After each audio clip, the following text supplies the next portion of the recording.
My dudes, if you want to be an artist, if that is your goal and the lifestyle that you want to live, then you need to build a routine to wake up in the morning and know exactly what you're working on that day, master your tools, consistently grow and develop your skills, and release images, release your artwork. That's an important part of being an artist, is your routine. Without it, you're going nowhere, man. So today we're going to be talking a little bit about how to build a good routine if you don't already have one, and what I've been doing. While I'm talking about this, I'm doing a drawing here on paper, and inevitably, somebody's going to ask, hey, can I get you to do a commission, or can I buy some of your original artwork? This one's already spoken for. I do these so rarely that they're sold before I even do them, but sometimes a few do become available. You can, of course, join my mailing list. It's free to just sign up, and when pieces do become available, you get emailed opportunities to pick those up. All right, so let's talk about setting up your artist routine. So many of you know that I've been working on a video game, Twilight Monk. This was a lifelong dream. I wanted to make this Metroidvania. Long story short, I spent a lot of my time, in fact, almost all of my time, the last 2.5 years just being a game director. And that involves so much stuff that isn't art. My routine just got all out of whack. And so I'm digging into my behavioral programming in my brain, like as a human, like how do I get back into my mindset of producing artwork every day? And that requires building new habits. And that's really what I'm talking about here, is digging into your own code of your brain and rewiring a couple of things to make sure that you're sticking with it. You don't get distracted or stop or fall off or get pulled into some other direction that has nothing to do with your art goals. So priority one has to be to set a target. If you're not setting a target for yourself, you're kind of wandering aimlessly, and it doesn't matter. You're just sort of like, well, I guess I could take a longer lunch, or I guess I could just play a game for a while, or go hang out with friends. But then you're just sort of putting off those goals. So it's important to have a goal, a target. Like, what are you aiming for? And that has to be something that's kind of within reach, like a few days or even one day. And so what I'm trying to do now is think in terms of what is my desired output for each week. One thing that's really been helping me to get back into the mindset of creating art again is to finish up the World of Twilight Monk Volume 2 art book. Now, I don't want to say that you should set a goal as lofty as like a 98-page art book. I mean, maybe for you, it's just this, 8-page art book or 8-page comic book story or something small, something reasonable. It could just be that you want to finish that one painting that you've been working on. You don't want to get distracted and start on a new painting. You know what I'm saying? If you were going to get into the habit of being an artist and working towards something, then you have to have a kind of a goal, a body of work. So that body of work for you could be a comic that you're working on, and that has a quantifiable sort of beginning and an end point, at a point at which you can say, hey, all this work I've been doing for the last 2 or 3 months is for this project, and now I'm 50% of the way done. You can measure that, you can quantify it by saying, I'm on that path, and every day I know what I'm going to be working on when I wake up in the morning. Because if you don't identify and establish that, then before you know it, you might be like getting pulled into other things. So like that's the first thing that I would suggest, is try to find that sort of long-term goal that you're aiming towards, that thing that it is that you're steering every moment of like your smaller tasks that you're doing each day are building up into this snowball of this bigger thing. And try to identify what that thing is, and it needs to have a kind of an endpoint. It can't just be like this nebulous, like, oh, I just want to make cool art. No, it's like, oh, I want to try to post every day on my Instagram. That could be your goal. Or maybe you're trying to build up a specific amount of work to prepare for a Comic-Con event locally, or an local art gallery or something like that. Or maybe even sign yourself up for a gallery event or an art contest. In fact, I do an art challenge over on my Discord channel every month. I even do slideshows and give feedback for members here on my YouTube channel. The important thing to remember here is that whatever you choose, put like 80 to 90% of your efforts into that so that your gains compound. Stay focused. You'll get a lot more reward from the focused effort than doing like, an hour of writing, an hour of programming, an hour of animation, an hour of, whatever. You can be too distracted and spread in way too many directions. And then it's sort of like starting up a machine, you got to pull that lever, and it takes a little bit of energy just to get back into the groove of it again. You want to stay in a groove once you get there, Once you fired up the machine, you don't want to stop after 1 or 2 versions. No. You want to like print out like 50 of those freaking things, like really utilize it while you got the juice. And in order to kind of stick to this, it really helps to have things like Post-it notes. Post-it notes that are on your computer monitor or in a place where you go every day.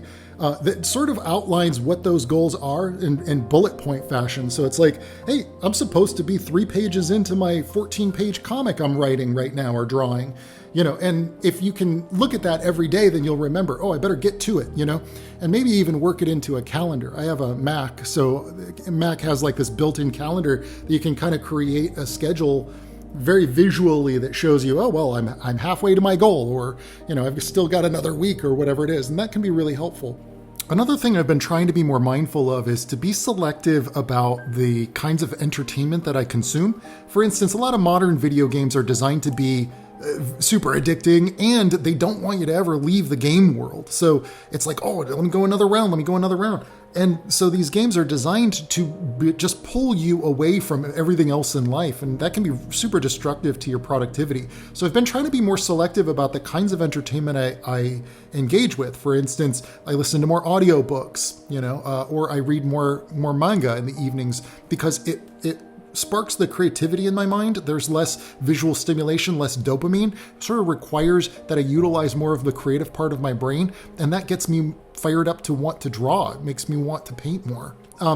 Also, art books as well have been inspiring me to want to do more fantastic compositions. The image that you're watching me draw here, this image is a direct result of my recent video study of Mike Mignola's work and trying to incorporate just a little bit more of what Mike Mignola does into my own work, but using traditional mediums. And if you haven't been doing this for a while or working with tools like brushes or ink or pencils, man, you get rusty. So it's really important to build a habit of using your tools frequently so that you don't forget how to use them. And there's certainly some mistakes that I made along the way.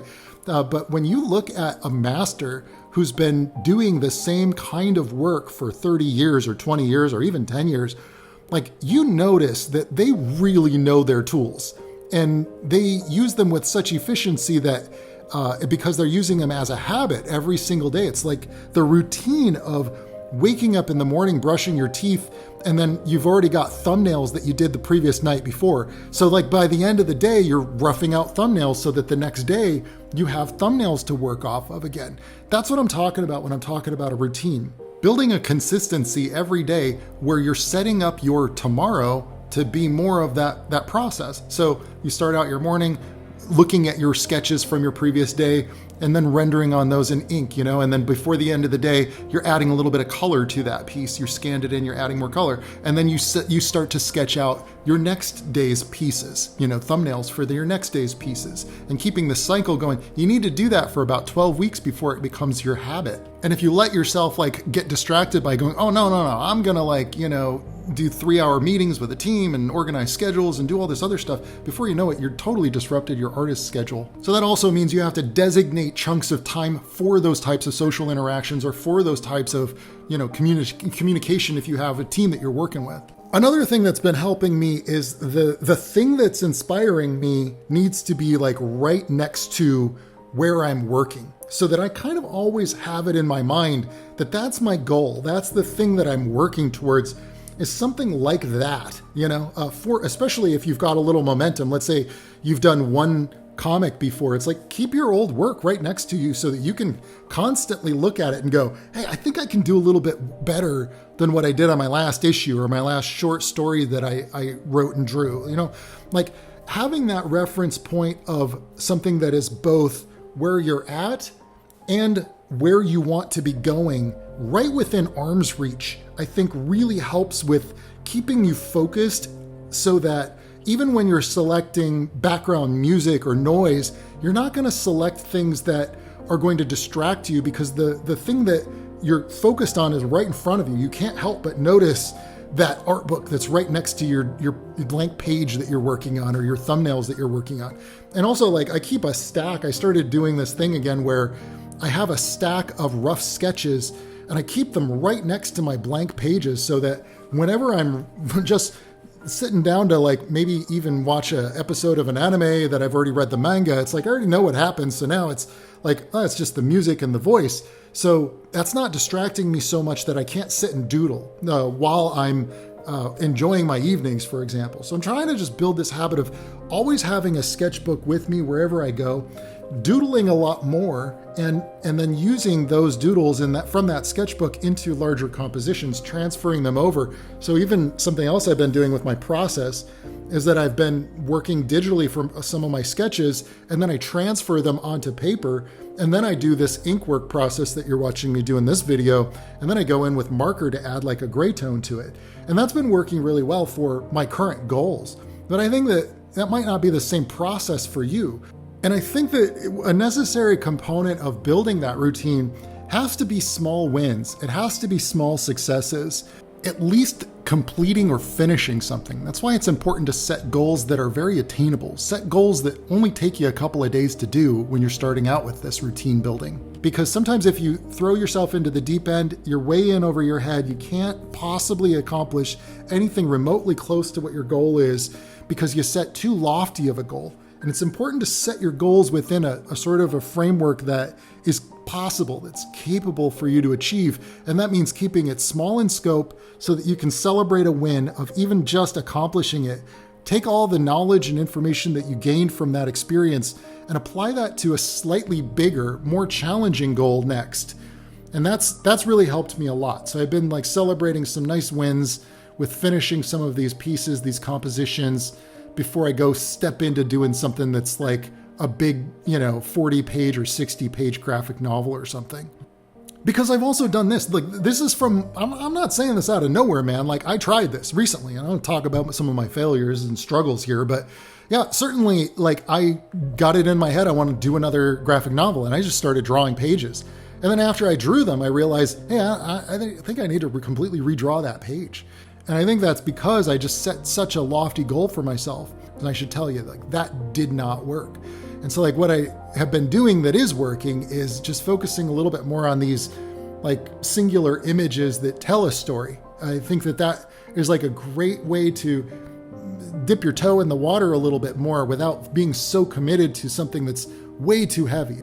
It's literally like deciding, hey, I want to get super jacked. So you go to the gym and you put, 2 45-pounders on either side of a barbell and you start trying to lift that. You're going to choke yourself out, man. So like, don't lift way more than what you're capable of. Just build up, building your form, working on the fundamentals of things until you can carry more. If you don't have a trainer that's going to tell you this, well, like, you need some kind of a guide. You need some kind of a goalpost, and you need some kind of a like training wheels to go, okay, let's celebrate some small wins before we up the challenge here.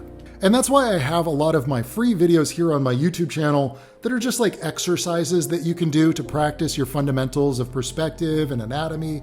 But what's nice about having some kind of like guided step-by-step hand-holdy tutorial is that you're building a routine. That's the whole point of it, is like you need something that you can work on every single day and come out of it with something that's a quantifiable progress that's closer to your goal. So there you have it. I believe that anybody can develop their routine just by changing their habits. And this is backed up by several psychology books that I've read. And I'm certainly curious if there's something I forgot, something that you found that helps keep you on track. Please do drop that in the comments below. Don't forget to sub, and I will see you guys in the next video. All right, ciao.